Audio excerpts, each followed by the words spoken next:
Bem, pessoal, vamos dar início a mais uma aula sobre aplicações das leis de Newton.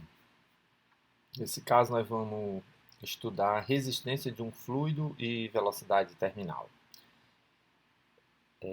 Quando um carro está em movimento e você coloca a mão para fora da janela, você imediatamente percebe a presença de uma força de resistência forçando seu braço na direção contrária ao movimento do carro. Trata-se da resistência de um fluido, a força que um fluido, ou gás, ou líquido, exerce sobre um corpo que se move através dele. Então, isso aqui é uma comprovação clara de que existe uma força de resistência, né, quando você trafega com baixas ou altas velocidades. É claro que com o aumento da velocidade, essa força de resistência vai crescendo, né? Isso é facilmente constatado. Ela cresce pelo fato da velocidade crescer, mas também cresce por outro motivo, porque à medida que você aumenta a velocidade, essa força de resistência que um fluido exerce sobre um corpo, ela muda a forma de dependência dela, certo? A forma matemática com que ela depende da velocidade, ela se altera. Ambas dependem da velocidade, são proporcionais a uma função da velocidade, certo? Então, essa resistência de um fluido, que é a força que um fluido ou gás exerce sobre um corpo que se move através dele, ela tem uma dependência com o valor da velocidade, né? O corpo que se move exerce uma força sobre o fluido para afastá-lo do seu caminho e pela terceira lei de Newton, o fluido exerce uma força igual e contrária sobre o corpo. Ou seja, quando você está andando com o seu braço para fora do carro e você sente essa resistência contrária ao movimento do carro, é o ar, o corpo precisa retirar as moléculas de ar, né, para poder passar por dentro desse fluido, né? Isso acontece no ar, na água, em líquidos em gerais, né? Tá certo? Essa força de resistência é sempre na mesma direção, mas em sentido contrário aos da velocidade do corpo em relação ao fluido, do movimento, né, do corpo em relação. Elas são basicamente conhecidas como arraste, né? Ou no inglês também é conhecido como drag, tá certo?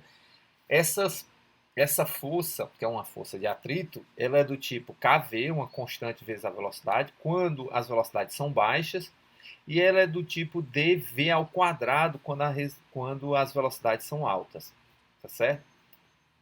Esse K é uma constante que depende da forma, do tamanho do corpo e das propriedades do fluido. Assim como o D também depende da forma e tamanho do corpo e das propriedades do fluido. Eles têm dimensões apropriadas, né? E aqui eu tenho 1 metro por segundo, o K tem que ter uma dimensão para que transforme essa força em Newton, tá certo? No caso do D, eles também têm dimensões apropriadas, né? Como aqui eu tenho 1 metro por segundo, tudo ao quadrado, então eu tenho que ter um D que compense isso e dê as unidades de Newton para a sua força, certo? Então, o que é importante? Importante é que a resistência de um fluido, essa resistência é uma função que é proporcional à velocidade, né? Aqui no caso, uma potência linear que é quadrática, a velocidade, e ela muda de acordo com o valor do módulo da velocidade. Eu sei que para baixas velocidades ela se comporta de uma forma e para alta se comporta de outra forma. Isso aqui é claramente verificado assim, em termos de consumo de combustível nos carros. Quando você faz viagem até 90 km, 80, 90 km por hora, você tem um consumo para o seu carro.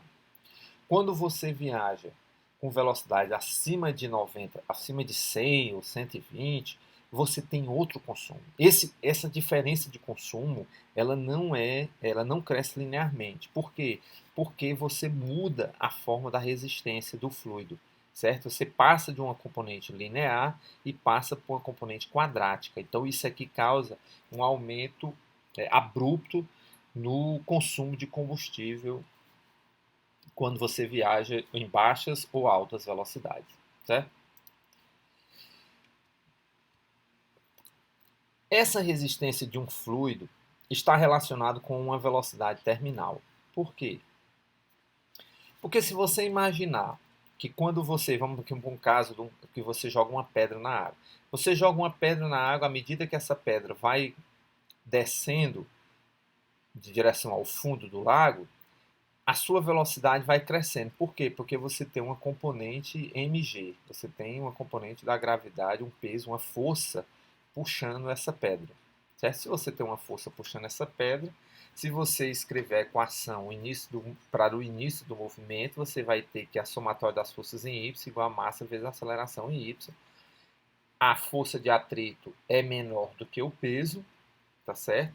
Ela é a equação fica mg menos F igual a massa vezes aceleração. A equação final mg menos kv igual a massa vezes aceleração em y.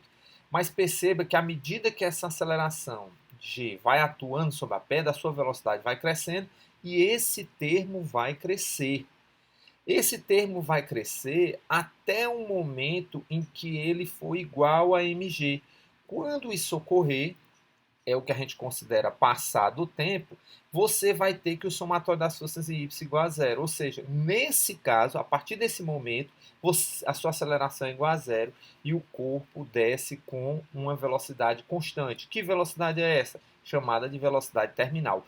Para esse caso aqui, mg mais menos f igual a zero, mg menos kv igual a zero, isso aqui dá mg igual a kv, dá vt igual a mg sobre k. Nesse caso, a sua velocidade terminal vai ser a massa vezes a gravidade dividido por k. Então, é uma velocidade que depende da massa do corpo, do campo gravitacional local e do formato do corpo. Né? Então, para corpos com formatos diferentes, essa velocidade terminal vai ser diferente. Né? Porque a gente sabe que esse K depende do tamanho do corpo, da forma do corpo e do líquido que está imerso, né? Se for água, se for óleo, se for um ar, tá certo? Essa velocidade terminal vai ser diferente, tá certo? Então, para esse caso em estudo aqui, cuja resistência do fluido é para baixo, a velocidade é do tipo kV, a sua velocidade terminal é atingida com esse valor mg sobre k.